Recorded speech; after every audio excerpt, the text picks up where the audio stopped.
안녕하세요. 친구가 되고 싶은 덤삼입니다. 티는 나지 않지만 참 바쁘게들 살아갑니다. 꼭 그러지 않아도 되는 건데 말입니다. 과정이 어찌됐건 결과만 쫓아다니는 빨리빨리 문화가 오래전부터 우리 사회에 자리매김되어 있어 더 그러한지 모르겠습니다. 그러다 보니 세계적으로 자살률은 높고 행복지수는 그리 높지 않은 것은 피할 수 없는 현실이 되어버렸지요. 딴청을 피우는 것이 아니라 천천히 조금이라도 꼼꼼하게 할라치면 왜 이리 굼뜬지 모르겠다. 그리 해서야 어디 되겠어? 하고 핀잔을 늘어놓기 일쑤이지요. 성격상 하고 있는 일이 있는데도 다른 일을 서두르고 걱정을 해대는 이가 있는가 하면 조용하고 묵묵히 자신의 할 일만 하는 그런 친구도 왜 있지 않습니까?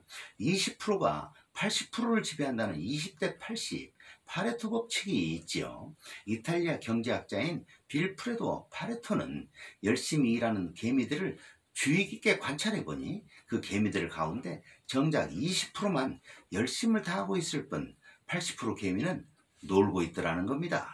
그런데 더욱 아이러니한 것은 그 열심을 다하는 20% 개미들만 모아놓자 또 그 중에 20%만 열심히 일을 한다는 것이지요. 어쩌면 바쁘게 살아가는 우리들이지만 놓치고 살고 있는 건 없는지 모르겠습니다. 옷장에 걸린 옷 가운데에도 자주 입는 옷은 겨우 20% 정도에서이지 80% 정도의 옷은 그저 옷장만 차지하고 있는 거지요.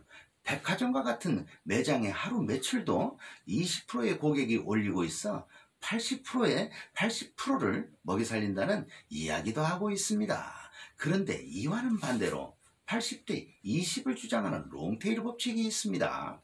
미국의 크리스 앤더슨이라고 하는 편집자가 쓴 롱테일 기사가 관심을 끌면서 생겨난 것인데요. 상위 20%가 하위 80%를 먹여 살리는 파레토 법칙과는 달리 냉정하게 따져보면 하위 80%가 상위 20%를 먹여 살린다는 그런 주장이지요. 남들이 하기 싫어하는 질 낮은 노동력과 작은 보수에도 불구하고 땀 흘려 일하는 하위 80%가 고임금자 상위 20%를 대려 먹여 살리고 있다는 겁니다. 실제로 물류센터 쇼핑몰을 들여다봐도 유명 메이커의 제품보다는 해외에서 들여오는 이름 모를 메이커들의 상품이 줄지어 있고 겨우 몇천 원 하는 상품 하나로 많은 매출을 올리기도 하니까 말이지요. 결국 무명의 제품 80%가 화려한 20%를 먹여 살리고 있다는 거 아니겠습니까?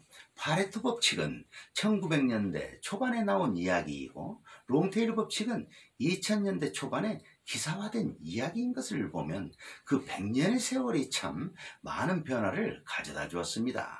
20%에 의해 살려지던 하위 80%가 세월이 변하면서 상위 20%를 먹여 살리는 위치가 되어버렸으니 말이지요. 80%가 됐건 20%가 됐든 그 공백이 서로 떠받쳐줌으로 인해 가치가 드러나는 것이기 때문에 나무를 보지 말고 숲을 바라볼 줄 아는 그런 인생이 되어가기를 기대합니다. 무엇이 어떤 모습으로 다시 만나게 되는지는 아무도 모를 일이지요. 커다란 행복만을 한순간에 잡아버려 애쓰는 사람들도 있지만 조금은 모자라고 작은 모퉁이일지라도 그곳에서 흘러나오는 웃음소리에 행복을 느낄 수 있다면 참 좋겠습니다. 들에 핀 야생화가 봄을 알리고 우리 곁에서 아름다움을 잉태하고 있듯이 행복은 결코 화려하고 멀리에서만 있는 것은 아닙니다. 힘이 좀 든다면 어떻습니까? 피할 수 없는 게 인생길이라면 즐기며 살아가는 우리가 되어가길 응원합니다. 감사합니다.